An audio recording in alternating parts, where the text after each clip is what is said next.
Hey, it's Joey Thurman. I'm excited to bring you Season 2 of the Fad or Future podcast. We live in a world where information is everywhere, easy to access, and sometimes not always accurate, especially in the health and wellness space, which is exactly why I created this show. There's two sides to every story, and I'm here to present both and let you decide, is it a fad or is it the future? Health fads come and go, but the science behind them is what makes them work. Or fail. I'm bringing the experts to you and putting the facts on the table so you can decide how and where to put your efforts in your own personal health and wellness journey.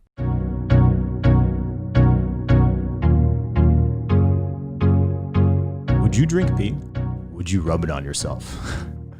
Yes, these are part of the topics of the conversation that I have today with the certified health nut Troy Casey. He wrote a book, Ripped at 50, and he is truly ripped. Former Versace model. He was traveling the world, and he realized he needed to get out of his drug-using abusive ways. So he studied with all sorts of people around the world, studied plant medicine, and not just rubbing pee on yourself. I tell you what, this guy, we go through a breathing technique in the beginning of this podcast. So if you're driving in a car, pull over right now and do this breathing technique.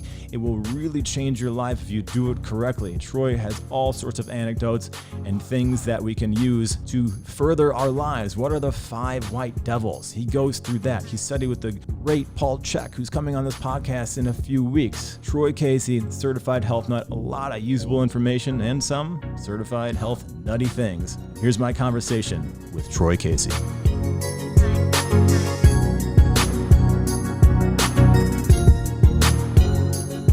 All right, everybody, welcome to another episode of the Fad or Future podcast. This is Joey Thurman.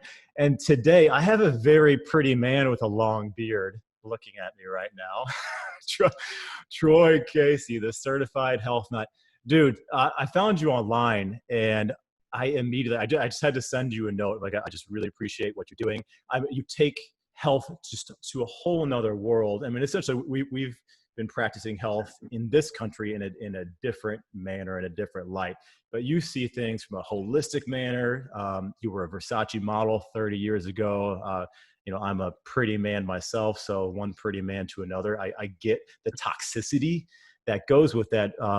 It's really interesting, your book, Ripped at 50. Thank you for sending that to me, by the way. When you were a Versace model 30 years ago in Milan, how you started looking into nutrition so you could look better. And I notice that all the time, that people are trying to look better and not necessarily feel better.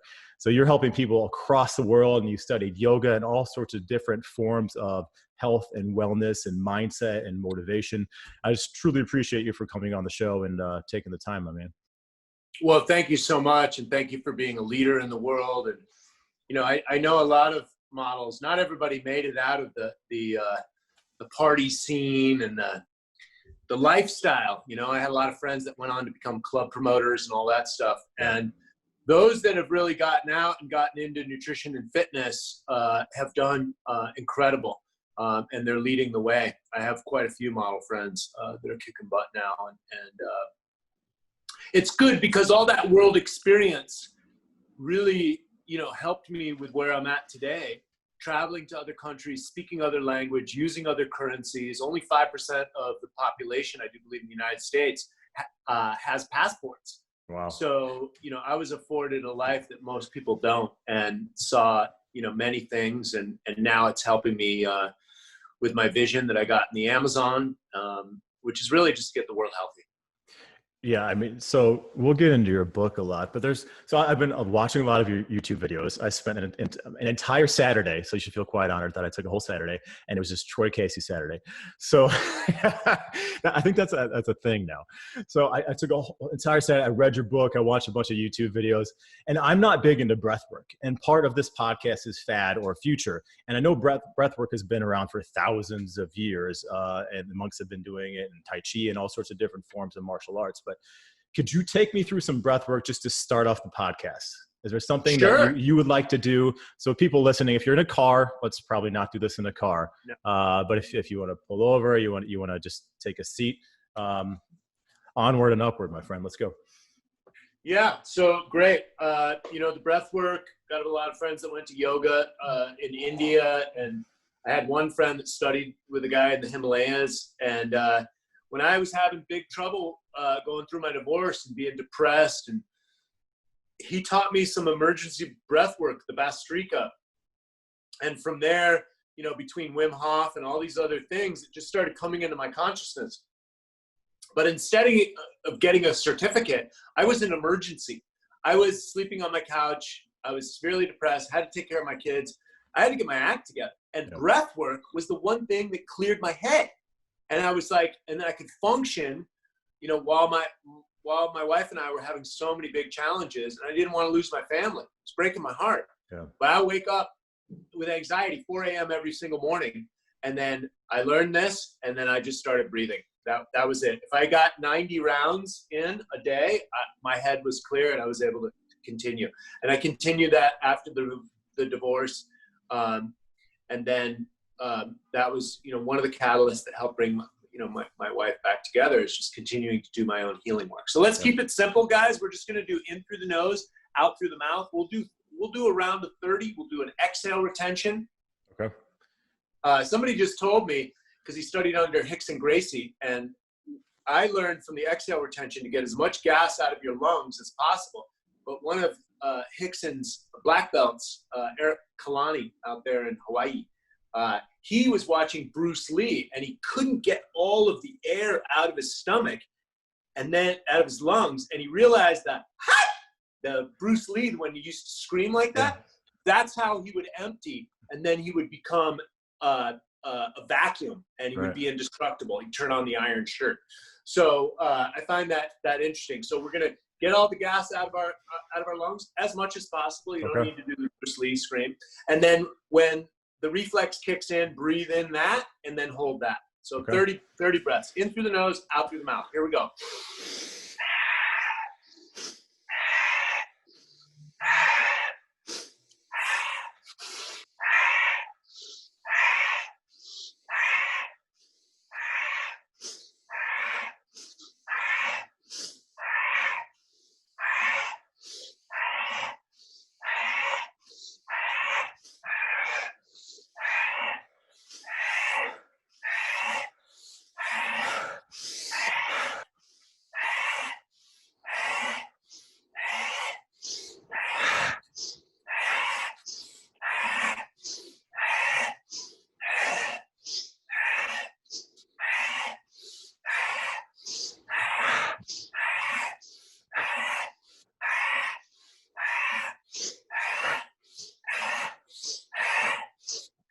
Exhale all the way.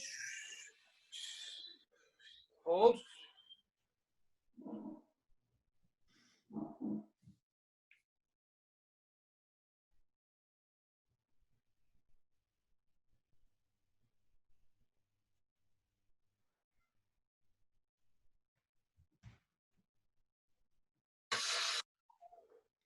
Inhale, hold.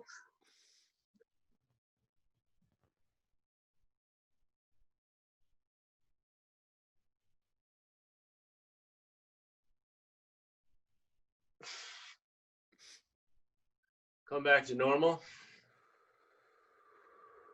In through the nose, out through the nose.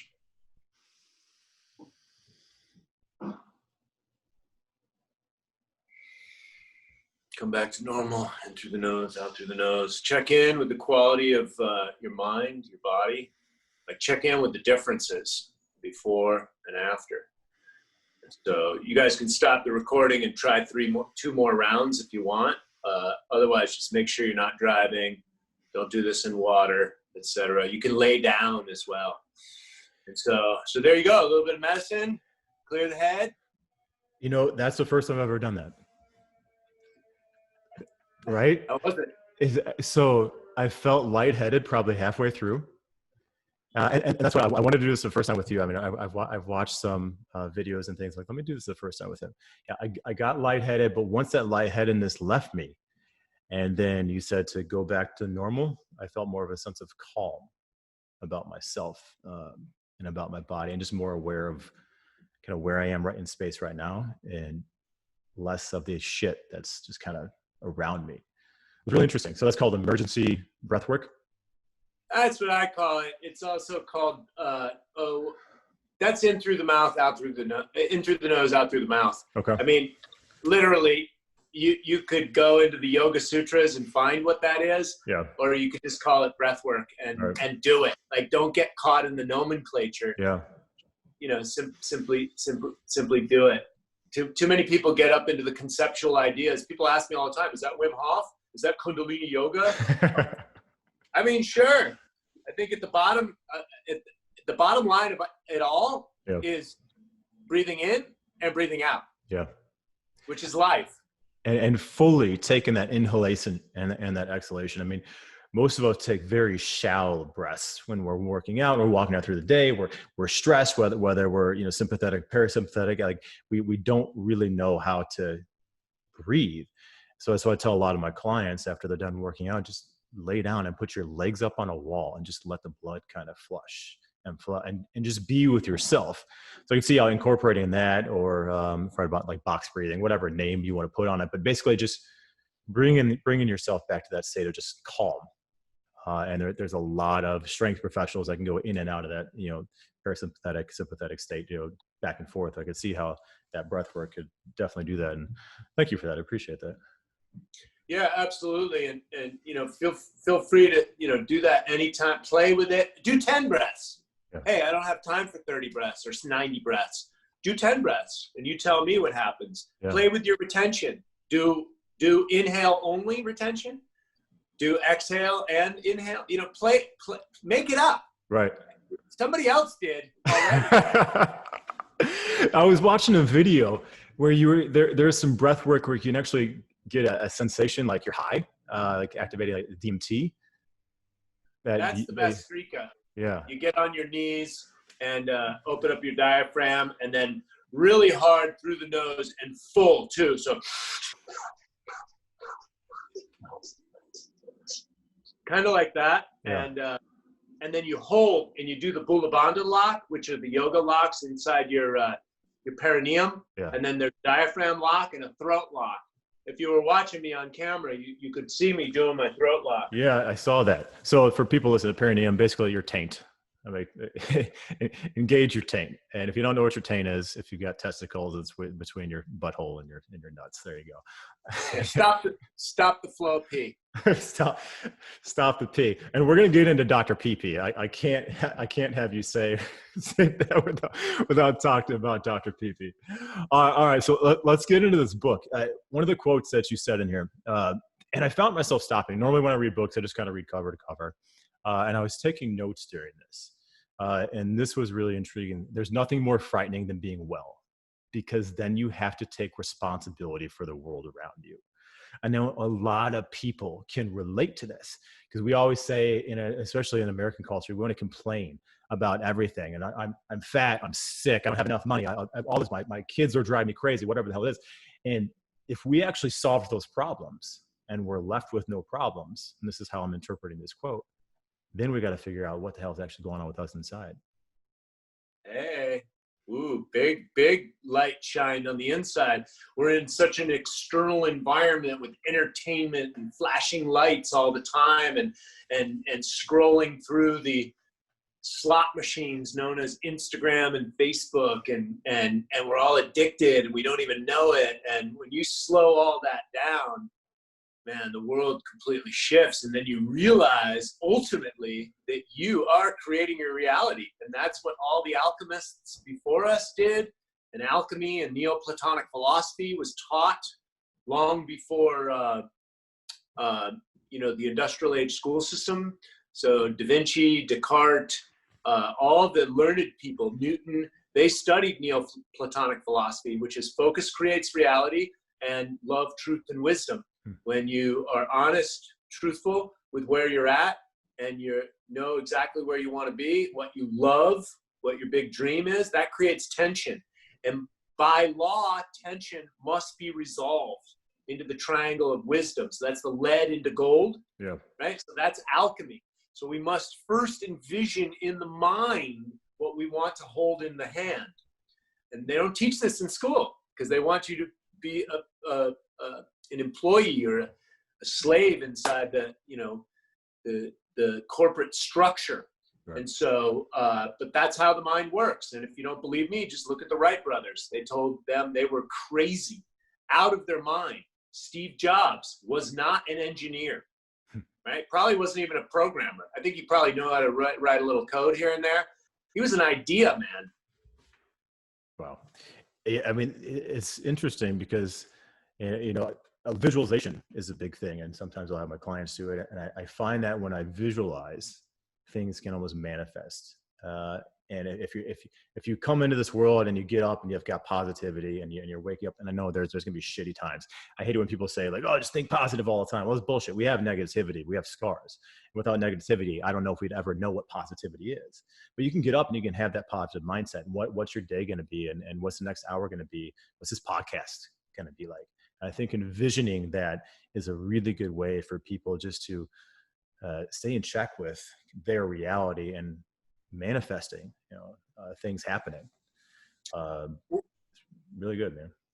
Yeah, what I recommend, my clients do is write their eulogy, become the author of their own life, become the authority of their own life, design your life. Don't live it by default, right? Don't leave it up for chance. And look, it took me years to realize this, guys. I am 54 years old. I still think I'm a kid. There's plenty of growing up I need to do emotionally, mentally, spiritually. But the more you can focus your mind. Look, I've been marginally successful in business most of my years, but always riding the edge of, a couple paychecks away, from being broke. And I live in a very expensive, society in Los Angeles. So I make a lot of money, but let me tell you, I couldn't get out of my own way for the longest time until, I surrendered. And then I really focused. I studied with an alchemy teacher, famous writer. He wrote the book, The Magician's Way, William Whitecloud. And he was actually coaching me on my book, and I took some writing courses with him. But he really helped me flush out the whole alchemy thing and how we create. And I think once you get that piece in there, the quote that you read from the book comes from my mentor in the Amazon, the great gringo shaman, Scott Peterson. And I think Marianne Williamson has a very similar quote to that as well. Something about, most people are afraid of their divinity or afraid of their power. And so they live, they squeak out an existence because there's huge responsibility in understanding you're responsible for your reality. You're creating your reality. Right. And so, and let me tell you, I had to have a lot of failure and be brought to my knees through my divorce, through other challenges I've had in my life for me to help to realize this. And my final frontier was surrender because I already had the action. I'm already a go-getter. I'm already out there. I had to have faith and trust in God. And, when I really gave it up for that, and I got to do that every day. It's a daily practice for me. When I lay in bed before I go to sleep, I wasn't taught prayer. So I just opened up my heart and said, you and I are one God, and just come into my heart, and I'm open. And God, lead me, guide me, and direct me into your light, into your love, and into your life. And so, and some mentors helped me out with those prayers as well. I got some really good angels on my side, man. Yeah. So never feel, you're helping more people than you probably know, my brother. And I'm sure you answer emails and inquiries on your Instagram. And let me tell you, a few sentences or words to people can really shift their trajectory. And so I'm grateful to be in that position, to be offering people real fundamental stuff. The book is basic physiology, biology, and psychology. Yeah. There's nothing new under the sun. All knowledge is knowledge of self. The ancient sages, all of them said, walk the middle path. We were talking about yin and yang earlier. There's two forces on this planet. So we have to be able to, bad, good, up, down, black, white, male, female, inhalation, exhalation, catabolic, anabolic. Hey, man, we're constantly trying to juggle and then walk that razor's edge. And the more you can find that razor's edge, I was so out of balance as a human being, energetically, nutritionally, it's been a 31-year journey to find as much balance as I have right now, because I'm only as balanced as I am in any given moment. Do you ever feel like we're really ever completely balanced? Sure. I mean, well, the pendulum swings both ways, right? So if you have total abstinence, how many here to go completely bonkers? I relapsed, and next thing you know, I was drinking double fisted and on a 6-week bender, you know? So it's just like, keep the pendulum right here. Honor the power and the addictions that we have, the technology, the alcohol, the smoking, all the caffeine, you know? So really keep that in check. You know, sometimes you need a little caffeine to build your business. Right? Who's saying that there's anything bad with that? But if you drink too much caffeine, it's yang, which is hot. If you can burn yourself out, you can burn your nervous system out, you can dry yourself out, you can age yourself. It speeds up metabolism, so it ages you prematurely on the cellular level. So is caffeine or coffee good or bad? No, it is what it is. Right. And I have to stay balanced with my lifestyle, with this cup of tea or caffeine or whatever in the moment. Yeah. Is my nervous system fried? Am I overtraining? Am I burnt out? Are my kids and my wife and business and blah, blah, blah? Okay, well, maybe I need to cycle off caffeine for 6 months and see where that takes me. Yeah.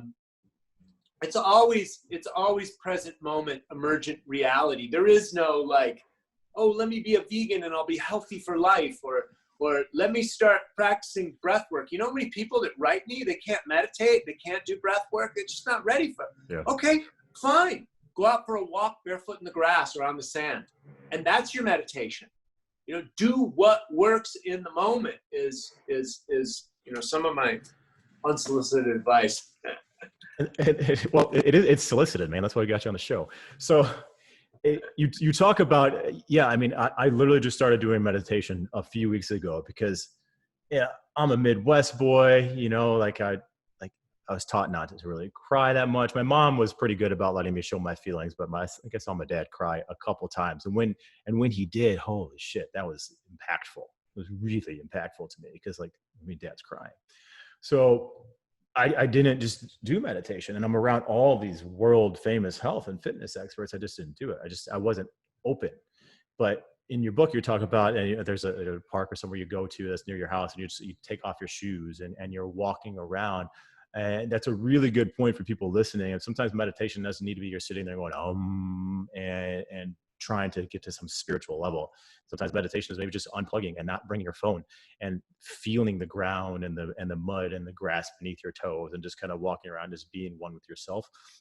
I like that idea for people to just to take those moments. If it's 10, 20 minutes, or if they go longer, great. Yeah, I was talking to a guy in Sedona. He works with a famous doctor, and they have a $20,000 a week session for neurofeedback. I think it's called Neuralink, or I don't know. Dave Asprey did it as well. And I'm familiar. They say closing your eyes while you're awake puts you in this alpha state. And when you're in that alpha state, I don't know, you can solve your problems better, your heart rate lowers. Mm-hmm. It's very simple. But again, there's plenty of times in my life where I don't sit. For young men and women out there that are very interested in meditation, and you want to pull out all the stops and just go to a meditation course, a retreat, go sit a Vipassana course. They're 10 days in silence. It will illuminate your path beyond belief. It's what I recommend people do before they drink ayahuasca. And it'll totally change your nervous system. And Joe Rogan had a very powerful prison story, the guy was on death row and he started meditating. The neuroplasticity in his brain, the doctors and scientists were studying him because he was on death row for murder and he'd been sodomized. I mean, he was walked through hell.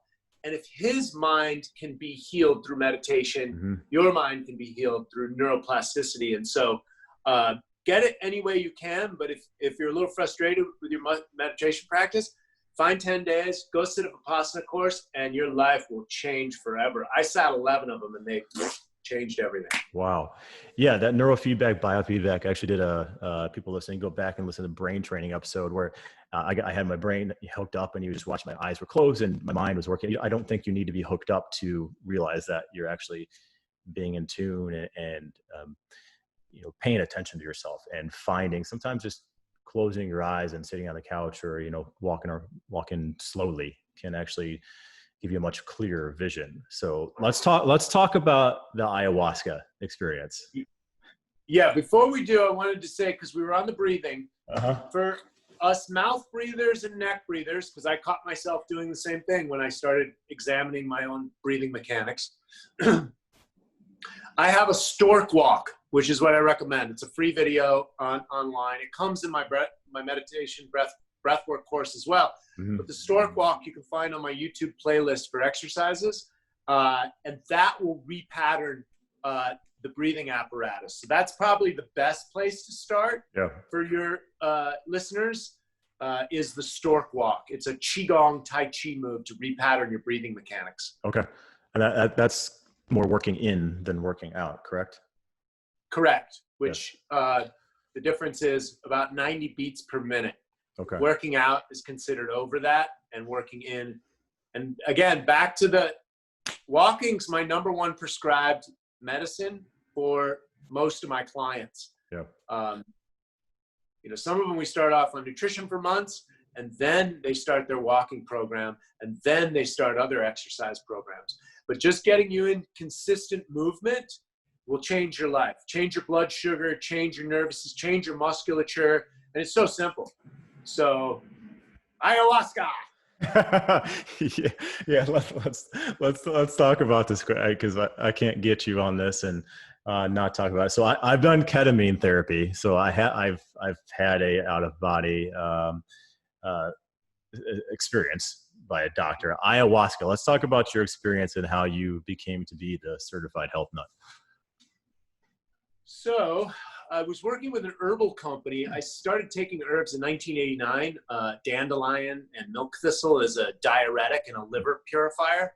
And I instantly got results. I was peeing more, and the water was coming out of my face, which was my main interest of getting into health and nutrition in the first place, was to look and feel better as a move for my career as a model.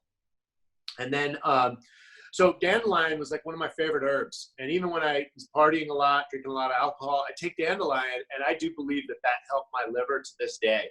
Mm-hmm. So love herbs, started studying Dr. Christopher's stuff in the 60s, then found Dr. Schultz, handed out Dr. Schultz catalogs for many years because his quality of products were just incredible. His liver flushes and colon detoxes were great. And then I started working with an herbal company from the Amazon. And I was already into wild herbs and high quality herbs, and the difference between wild and cultivated. And I knew wild American, but when I started taking wild Amazonian plants into my body, woo! It just raised my frequency and vibration to a much higher level. It was, I meditated a lot. That changed my life. I worked with Maori healers a lot. That changed my life. I drank the ayahuasca eventually. That changed my life. Taking large amounts of Amazonian plant medicine into my body on a regular and constant basis, the frequency and vibration of the bugs, the insects, the cacophony of sounds in the jungle, the macaws, very high frequencies go into those plants with that powerful mineral-rich virgin soil, and then millions of years of ecological development fighting for survival in a little piece of sunlight on the floor of the rainforest, and you got insects chewing away at your bark. And so you need to be antifungal, antibacterial, antiviral. It's like the plants in the Amazon are like, ah. And so I mainlined those things for probably 8 years of my life. But in 2005, worked with the company, became successful in the company. I became a mouthpiece, won a trip to the Amazon 2006. I went down there. I wasn't in a relationship. I had three very profound visions. And so the first one was an amalgamation of my on-camera career. And I was doing stand-up comedy at the time. And certified health, and I'd been studying natural medicine since the beginning of my on-camera career. So all three of those popped into my head. Certified Health Nut was born. I laughed out loud. That was almost 15 years ago. And I came out of the jungle. YouTube was a new reality. And I started putting my footage up there, and kind of the rest is history. Yeah. It's just been a progression, but you can scroll back 13, 14 years and you'll see me working in the Amazon on my YouTube channel. And then my second vision was the spirit of my daughter came to me, and I was not in a relationship, and I came back home, quickly got into a relationship, found a woman, and we started a family. And to me, that's a miracle. That's been unfolding ever since. Yeah. The third vision that I had, and it was very profound and very clear, is that humanity makes it from the precipice of ecological disaster, or even our oil wars. I mean, it's like human stupidity. I mean, it's like we make it from, coronavirus central. We make it, guys. I seen the vision. I don't know how exactly it works out. Death is a part of life. You got to crack some eggs to make a souffle. But humanity makes it. We do make it. So start wrapping your mind around interdimensional shifts, or start stocking your food and going underground. I don't know what you got to do, but I know that we make it. I'm an eternal optimist. I feel great on this planet right now. Great talking to you, sharing these messages. People are waking up now. It's an amazing time to be alive. Yeah. You got to crack some eggs to make a souffle. I now know what the trailer for this episode is going to be. All right. So you had your visions. You found yourself. You found yourself a lady. And you started studying all sorts of different things. Work with the great Paul Chek, who's actually coming on this episode, this podcast as well. Now, can you tell me a little bit about the Four White Devils? Well, the Four White Devils, that's Paul's. But Four White Devils are it's an easy concept to share with clients of foods that they need to avoid. So that's white table sugar, which is denatured. It's just straight sugar calories. They're going to jack up your insulin balance. And once you start messing with one hormone, there are no isolated hormones. It's going to affect your testosterone. It's going to affect your oxytocin, your way you love your partner. It's going to affect your melatonin, the way you sleep. So white table sugar. White salt is also denatured. I work with a salt company called Real Salt out of Utah. It's an ancient seabed, and it has 72 minerals in it. What the iodized companies like Morton does is they pull out all the other minerals and they sell them to farmers, and the farmers feed them to animals. So it's just like, well, why not take the whole mineral supplement, which is called salt? So I recommend people use sea salt and Celtic sea salt, Hawaiian red, or real salt from Utah. Okay. And white pasteurized dairy. Now we know that they inject them with RHBST, the Monsanto chemical for, I don't even know what the hell they use it for, some kind of hormonal thing. Yeah. You've got antibiotics because they're walking in their own poop. They're not living. Factory farms are just not living properly either. So you've got contaminated animals in this pasteurized soup of lactose, which is again white sugar. People aren't lactose intolerant. They're intolerant to pasteurized milk. So you don't know if you're lactose intolerant until you start drinking raw milk from the Amish. Most people heal their gut. So white table sugar, white table salt, white pasteurized dairy, and white flour. Gluten is a big no-no. That was one of my major pieces. Paul helped me with that 21 years into my journey. I figured out the gluten piece. And I just spent time with my nephew. He was camping with me, and he's a white guy as well. And I think us white guys, we have problems with that gluten. There's just something, it just makes us look like the doughboy. And I like my facial structure, and it took me 21 years to get a lockdown on that. And now between cold showers and taking out the inflammatory agents in my life, I don't have a lot of inflammation in my body or my face. Yeah. So what are some of the main things that you tell people to completely stay away from? Obviously the Four White Devils, you talked about gluten. Anything else when you have your clients to say, here's what you need to just completely stay away from? Yeah, I just made a video on that. the 5 foods to avoid or something. It ended up, I think I rattled off like 13. So the 4 white devils, and then the known inflammatory agents in our environment, in our society, are corn, soy, gluten, and of course, gluten and gliadin and all these phytic acids are also on legumes. They're on nuts, grains, and seeds. So instead of making them bad and vilifying them, understand that food preparation is required for proper digestion. So soaking, your heirloom organic beans, legumes. I'm not a bean and legume guy. There's too many lectins in there. It'll send me to bed with a food hangover and coma. So I eat some black beans every once in a while. How do I know? Because they work for me, and I've tested them. Red beans, white beans, all that, lentils, it just gives me a stomachache. So I'm clear on that. So until you can figure out the phytic acid and lectin component, just nuts, grains, seeds, and legumes all need to be sprouted to prepare them properly for digestion. Sprouted, sour gum, sourdough, starter. This is the way breads were originally made. Mm-hmm. And now they just pulverize the thing into this wheat kernel. They never prepared it. And then that's why you need to stay away from the white flour. That makes sense.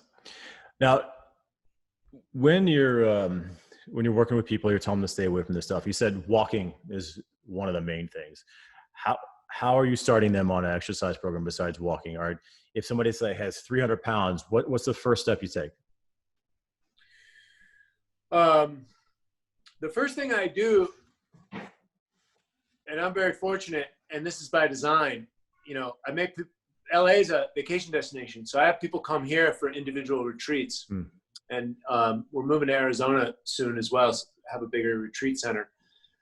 The fact of the matter is I just have them take off their shirt and we bring them down to Muscle Beach, and there's all sorts of bars and rings, and I'll get them on a one-handed, just stretching this whole side of their body and then moving the opposite leg, and they're like, oh my God, my back is finally free, or my vertebrae moved. I'm just talking the simplest of simple. Just getting your arm and holding on to the side and leaning into that. Yeah. Holding on to both of them with a pole and stretching your back. I mean, I'm just talking about moving it or lose it. Get those tissues lubricated, get some sun on the skin, chuck them in the ocean. Boom, man, they're like, woo, okay, all right. A lot easier than I thought it was. They're all embarrassed to take off their shirt, and then they take off their shirt and they're free. They're like, holy shit, I thought it was going to be a lot more scarier than it was. And then all of a sudden they're like, wow. And then they go home, especially when they come out for a retreat. And usually people that are more overweight and unhealthy, they're the ones who take this information and run with it. I've got my average client loses 25 pounds in the first month. I've got quite a few clients that have lost over 100 pounds. So my methodology is really just get them to move. One of my clients is over 300 pounds. He's got some ankle issues. And so I just want to be very sensitive to what's going on. So I just get him in doing the Zen swing. This will move every joint in the body. So harmonize the biological oscillators. It'll move the lymph. You've got a video on the Zen swing. I watched that too. It's pretty good. And the purpose of exercise is to move the lymph. And exercise is a necessity, not a luxury. So all these people that are kind of the weekend warriors are hitting it as hard as they can and doing CrossFit and all this sort of stuff. What do you say when they're just going at it, like they're back in high school playing football 30 years ago? Well, there's a good chance you can injure yourself. How do I know? Because I'm your age or older. And I have to pay attention to my biomechanics even more now. And I had 3 months off in the coronavirus. Gold's Gym just opened up. I popped in there and I felt good, man. But also coming out of there, I was like, my hamstring got pulled a little bit. So I was like, oh, slow down, buddy. Slow down. Because the last thing I want, pulled hamstring, limping for a month and a half or something like that. Right. So, just slow. This is the way I learned it. The other thing is when I started doing Qigong, I was like, what the hell does this do? I can't even feel this. Well, now it's my dominant exercise. It's such subtle energy, and it's so powerful for just opening up the energy meridians inside of my body. So I can't, and I don't make anything a thing. Same thing with the breath work. I don't go, I got to have 20 minutes over here alone. Let me do my Qigong. No, I'm going to do it right now. Right? I'm just going to do it now, right now. Now is a good time. Let me roll my shoulder, let me twist my spine. Let me, 5 breaths. Let me hold that in. All right. Okay, next appointment. All right. Nice job. I'm going to send you a bill for that. All right. So I can't have you on this podcast and not talk about Dr. PP. So in your book, you talk about this guy, and I don't even know his real name now since I'm referring to him as Dr. PP, where he healed all sorts of illnesses by having people drink their own urine. Well, ultimately, he had cancer in his late 20s. Swedish national, had socialized insurance, went home, did chemo. The doctors are like, that didn't work. I think we're going to have to pull out your lymph nodes. And he was like, lymph nodes? I think I might need those. Went home, researched on the internet, found urine therapy, started drinking and looping his own urine over and over again for 3 weeks, went back to the hospital. They couldn't find the testicular cancer. And then I think he started learning breath work at the same time too. So he's the one who taught me breath work. I'd been doing some form of urine therapy for years, but he taught me about aged urine. He just took Shivambu up to a whole different level of science. And I applied some of the principles. I did a 7-day urine fast with him where I looped my urine for 7 days. And first of all, I like drinking my own urine. What it does to your skin and the parasites that came out of my ass from doing aged urine enemas. I mean, I don't promote it because it's so weird, but I'm going to tell the truth for the rest of my life. I don't promote it. I don't think anybody should do it. You got to find your own way to it. It's weird. It's wild. But if there was a panacea to exist on planet Earth, it sounds like, yeah, it could come from you, right? Your biocomputer coming out and educating your biocomputer. It's a direct biofeedback loop. So the research shows amino acids, antibodies, HGH, testosterone, and I definitely think, especially topically, it releases the human growth hormone. And I see that in my skin. I mean, my skin is so liquid. Yeah. You know, and I'm dark too. And so I get tons of sun and I'm moving out to nature soon. And I'm in a city. My wife doesn't like the way it smells. So I don't really pull it out very often, except for when I'm going to the beach. When I move into nature, I'll have my jar outside and I'll be putting my medicine on every day. Okay. So let's talk about aged urine. What you're peeing in a bottle and then you're drinking that later on. You're putting it on your skin. How does that work? Yeah, you pee into I have a quart-sized mason jar. I just pee in there and then I pour the surface off, and it concentrates in there. Mine's like 2 years old. I just had a little bit of bruising the other day. I put it on the bruise, gone, right? Really?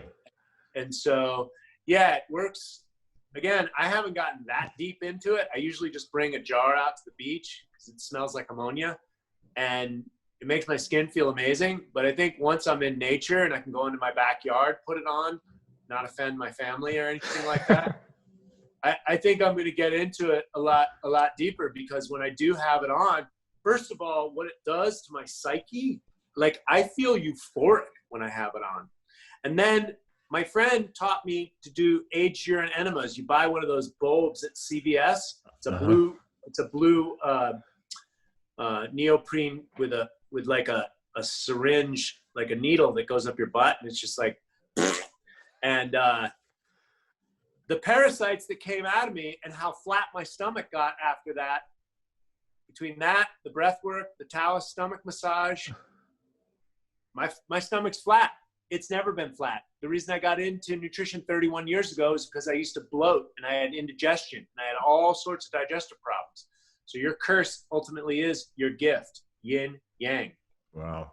So you put some urine on your skin, you squirt it up your butt, and all is cured. Well, look, listen. We got a medical industry in this world that will come after you if you start talking about. Hey, man. That's why there's a disclaimer before every podcast. Yeah, I like it, and I'm going to leave it there. I don't recommend you do it.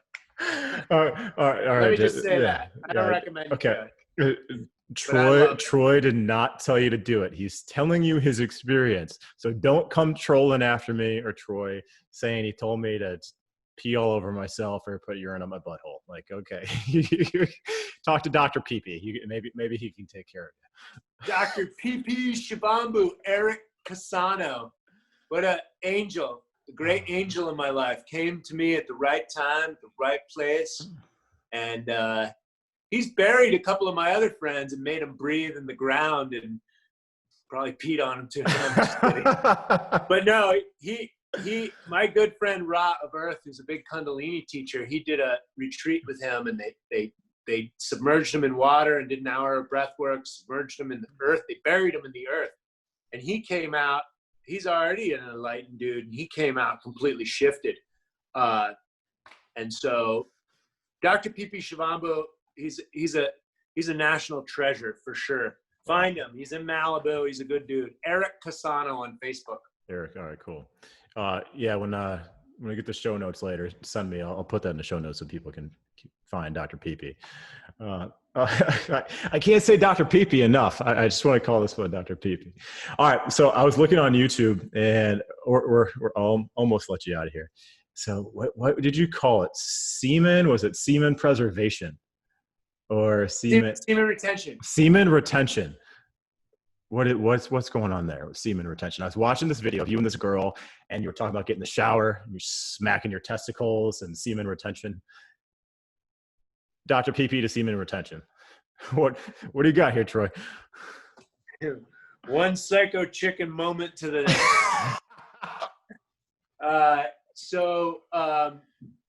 Semen retention. Somebody gave me the White Tigress teachings in 2005, I think it was, which was my first introduction to sexual kung fu, or it's also called Tantra in the yoga tradition. It's really harnessing the most powerful force a human being has. It has the power of creation through sex. We can make children, make babies. And when that energy is channeled, Napoleon Hill has another page, which is called Chapter 11, I do believe, is on sexual transmutation. So you take that sexual energy and you bring it through your spine up into your consciousness, and you can bring it down in through your organs. While you're having sex, or you're imagining someone, or you're channeling your sexual energy, however you end up doing it. And what that does is it cultivates and channels the most powerful source of energy that you have inside of you. And there's many techniques. There's, physical exercises for the genitals. And then there's breathing exercises. There's stuff you do with a partner, and there's stuff you do on your own. And the baseline for sexual kung fu is health, right? So I started studying in 2005. It was above my wife's head when we got married.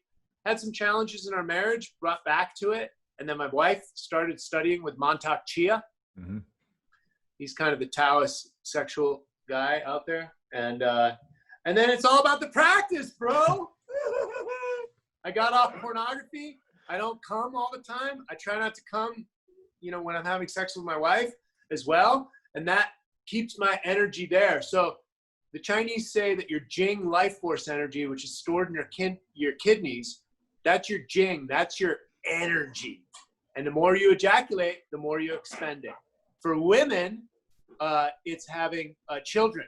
That takes all their energy. But for orgasm for women, it replenishes their energy. For men, orgasm depletes their energy. And so it's a good awareness to start playing with. And people call me all the time. And they think they have to have their yoga perfect. It's called yoga practice, not yoga perfect. Right. That's why all my coaches said no sex before the game, because there's a lot to that. Boxers, wrestlers, anybody in combat sports, most of their coaches are saying not to do that. All right, so Troy, is there anything that you have gotten wrong that you wish you could go back and say, man, I wish I could do this over again. I wish I had a second chance at that. Well, I would probably, the thing that came up to me is kind of like marriage. I didn't believe in marriage. Both my parents are divorced twice. Mm-hmm. I saw the court system. I saw other friends and lawyers and cottage industries all based on divorce. I work in network marketing, so I have a lot of single moms. The system bugged me, and I was just like, why do I need a piece of paper from the state? I just never believed in marriage. And I think I tricked myself, because when I came back from the Amazon, I wasn't really into marriage, but my wife, who's Korean, she'd been here for many, many years, went to school here, worked for Calvin Klein and Donna Karan as a designer. But since 9/11, she was having problems with her visa. She couldn't go home. And this was 2006. And I was like, I'm an American. I'll marry you. And so, and initially, it was really about the paperwork. But then we had our marriage. We had our honeymoon. We were having sex. And I'm like, do you want to have kids? Because I had that vision. And I was, they say you're never ready, but I was 40, been around the world a bunch of times. I was ready. So she's like, yeah, I want to have a kid. And then we fell more in love, but I didn't have the covenant of marriage, the covenant of family. I didn't really have that locked into my head. But now where I'm at, off porn, divorced, remarried. I was single at 50 when I got divorced. I went out and played the field. Let me tell you, there's no free lunches. You think you're just going to have sex, free lunch. There is always some kind of emotional entanglement there. And so I actually became celibate before my wife and I started working on my book together again, and then we got back together. So family first, the covenant of marriage. Don't get involved in a relationship, like get your head screwed on straight. Once you start having children, it's a huge responsibility. Put them first, like by any means necessary. My single prayer over the years has been being the best father and the best husband I could possibly be, while falling on my face daily. Right? So a lot to learn, and I'm still learning, but I've learned to put my family first, and I've learned, and not to give up my sovereignty as a man, right? Man has to lead. It's not just acquiescing and being subservient to the feminine or to the female. And I got lost on that. I live in the west side of Los Angeles, the spiritual woo-woo. And it was like, oh yeah, we got to default to the feminine and they should lead. Bullshit, right? Get your internal guidance system in there with your family in mind and move forward and make good decisions. There's something about a man that can cut through the fabric of reality. You know, I'm not trying to minimize women's position. I'm actually trying to maximize it. Nurturing fucking children and the family is the job of the planet, right? That needs to be put up on a pedestal.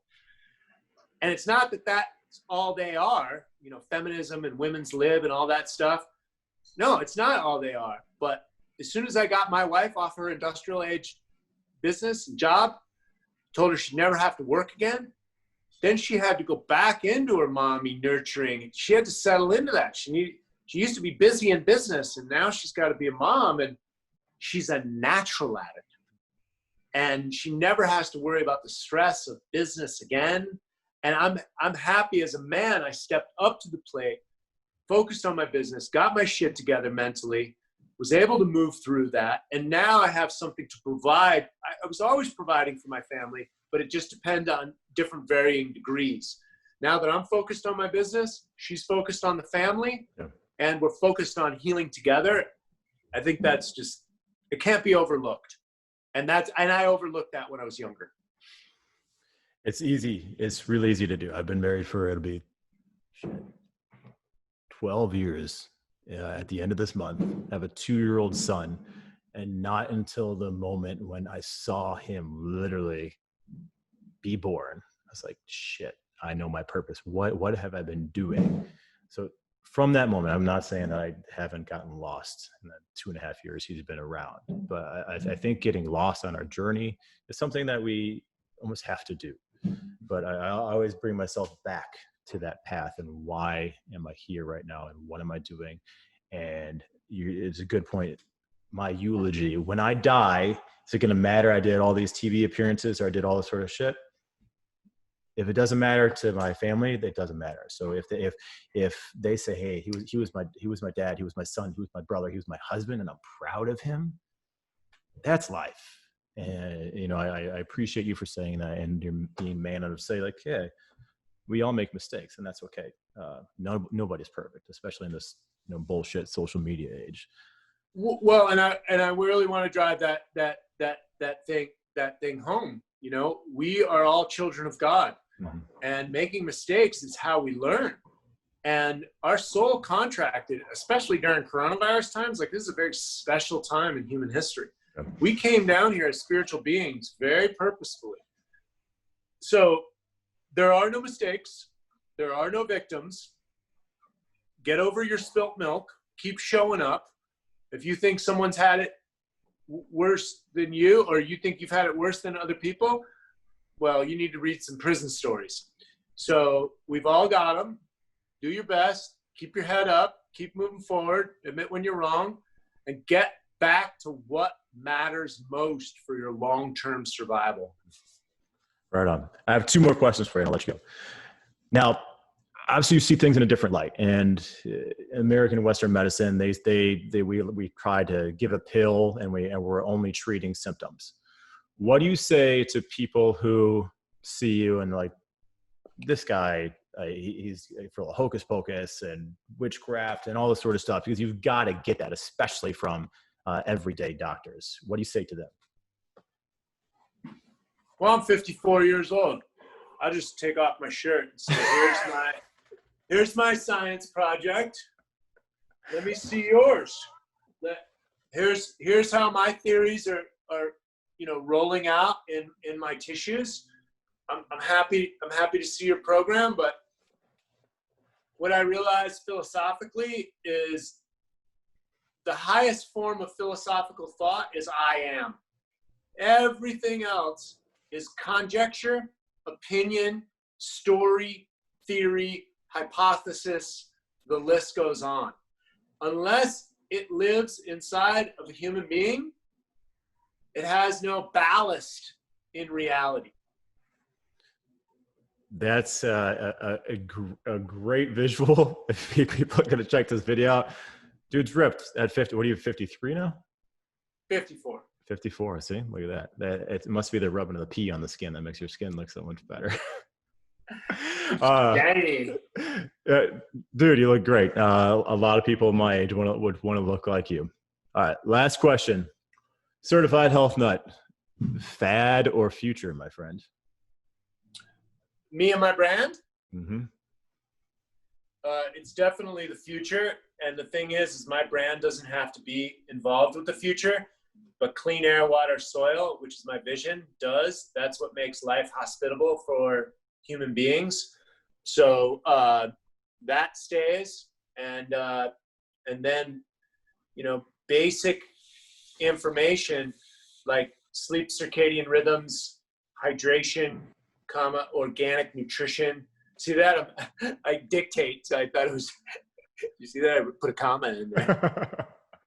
So hydration, our connection to nature, our relationships, and how it's very important to get clear with them, forgive, honor, let go, apologize, your relationship with the earth, your relationship to the community, our connection with nature. Really, for men, figuring out their legacy.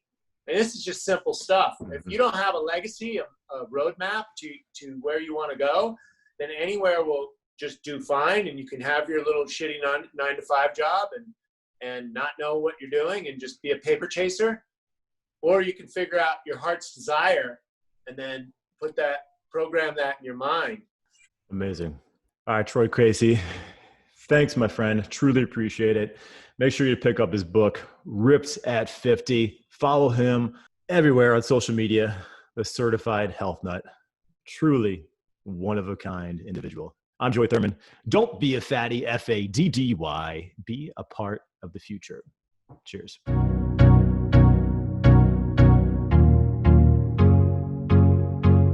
Dr. Pee-Pee and Semen Retention. I didn't actually think I would ever say that individually or in the same sentence. Thanks to Troy Casey for coming on for the highly, highly entertaining episode, as well as educational. Troy Casey, the Certified Health Nut, thank you so much. And next week, probably the most uncomfortable conversation I've ever had in my entire life. Michelle Tolson, former Radio City Rockette, former Miss America, and she started a group for women of color for the Rockettes. And PR extraordinaire and co-founder of Kudos, Danielle Payton. Tell you what, this conversation, I really feel like we had to have it. We talk about race, religion, the fitness industry, where we were, where we are now, and where we're going. Could this episode truly change the future of fitness? I sure hope so, and it'll look a lot different next week, Fat or Future, with Michelle Tolson and Danielle Payton.